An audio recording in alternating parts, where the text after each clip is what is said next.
Karena itu Bapak Ibu, Al-Quran itu dibaca, bukan berbisik-bisik begitu ya. Apalagi diam begini. Enggak.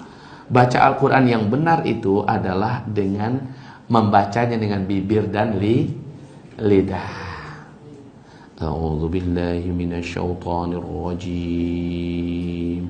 Saat ibu membaca begitu, maaf Bu, coba ibu tutup kedua telinga Bapak Ibu. Coba tutup Pak telinganya. Bacakan a'udzubillah dan bismillah. Coba baca. A'udzu billahi minasyaitonir rajim. Bismillahirrahmanirrahim. Coba lakukan. Terasa nggak seluruh tubuh ibarat mendengarkannya? Terasa nggak? Dan itu dampaknya dahsyat loh Pak. Kalau Bapak teruskan, Alhamdulillahirabbil alamin. Seluruh tubuh menikmatinya. Seluruh tubuh merasakannya.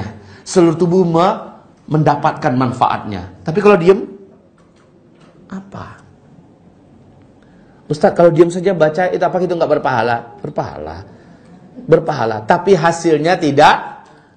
Kalau harusnya kita dapat 100%, ngapain? Juga cuma 55%, 10%, kan rugi. Makanya baca Quran itu ya dengan jahar. Kalau ibu sesuai dengan adabnya, jangan sampai terdengar oleh orang-orang sekitarnya. Cukup dia saja mendengar. Ya kayak tadi. Bismillahirrahmanirrahim. Alhamdulillah. Kalau dia sendirian, Alhamdulillahirabbil alamin. Cukup. Bapak-bapak, bacalah dengan suara jahar kayak orang memimpin sholat. Alhamdulillahirabbil alamin. Ar-Rahmanir-Rahim. Maliki yaumiddin. Iyyaka na'budu wa iyyaka nasta'in. Baca Pak dengan suara jahar. Lihat hasilnya, Masya Allah. Saya tidak berlebihan. Bu Afni, ibu kan pernah ke Pekumbuh, tapi ibu pernah jumpa dengan ayahanda saya? Belum. Ayahanda saya Allah berikan umur sampai sekarang ini lebih 100 tahun. Subhanallah memang. Masya Allah. Ibu tahu, dalam usia 100 tahun itu, dia tidak pakai tongkat. Berjalannya masih normal. Baca Quran itu boleh dikatakan hampir-hampir tidak pernah pakai kacamata. Ya, Al-Qurannya macam-macam. Bahkan ketika di atas mobil sekalipun, dia pasti akan baca Quran. Dia tidak mau mengerjakan kerjaan yang lain kecuali baca Quran.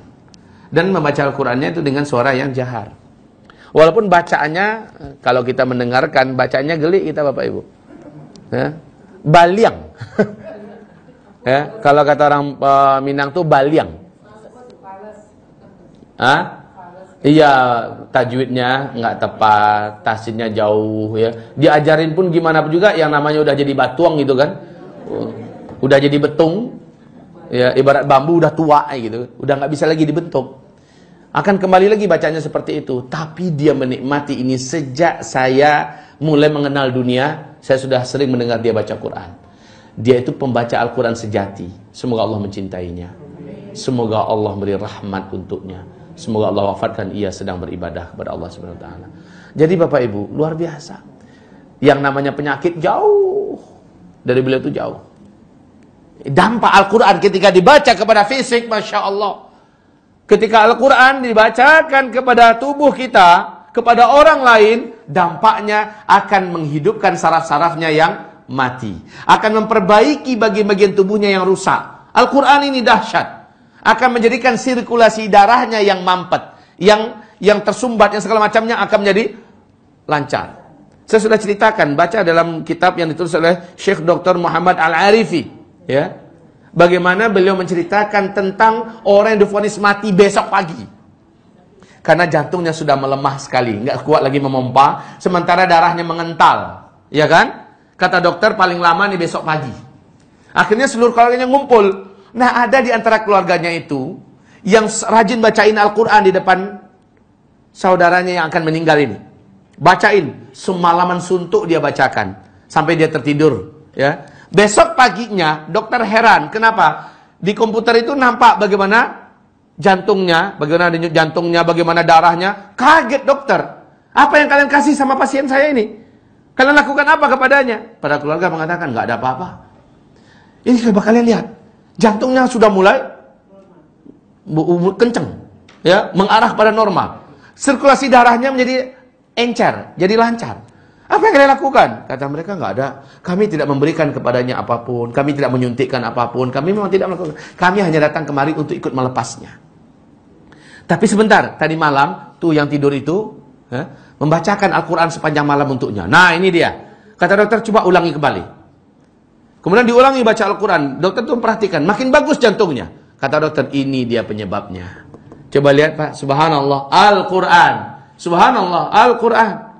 Maka sekali lagi hamba-hamba Allah yang kami muliakan, benar yang apa yang dikatakan secara ilmiah, eksperimen yang dilakukan terhadap beberapa pasien, bukan 1, 2, bukan 10, 20, ratusan pasien yang dites ya, ternyata mereka mengalami dampak positif 97%. Minimal itu paling sedikit itu adalah 65% berhasil pada orang-orang yang, coba lihat, subhanallah.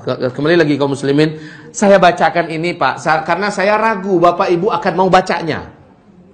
Betul Pak, betul? Kalau ini sudah dilepas nih, pengajian udah bubar, saya ragu Bapak Ibu akan meneruskan membacanya. Tapi ada juga 1, 2 yang mungkin antara ibu yang penasaran, jiwa insting hubbul istitla' itu muncul, dia baca.